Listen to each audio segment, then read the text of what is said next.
I'm going to show you how to play the chaos game. It's very simple to play, but it has an extraordinary outcome.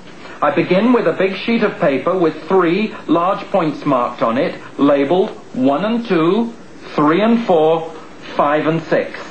Now what I do is I choose a point at random on the sheet of paper. I'll shut my eyes to do that, and now I'll just wiggle the pen round and dab a point. There it is. That's my starting point. So now what I do is I roll the die, and it comes up with a 4. So what I do is I go halfway from my first point to the big point labeled 3 and 4. I'll mark that new point. That's my new point. I roll the die.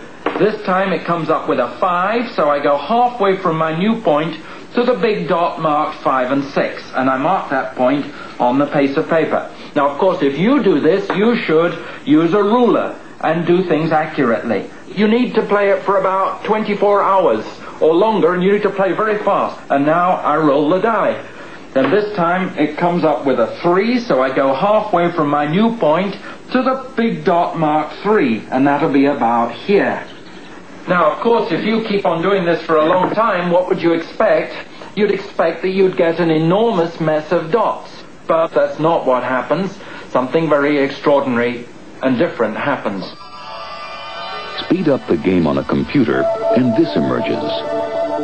The chaos game has produced a complex and ordered geometrical structure. The revolutionary idea that a chaotic process can give rise to order is destroying old definitions of chaos we've clung to for centuries.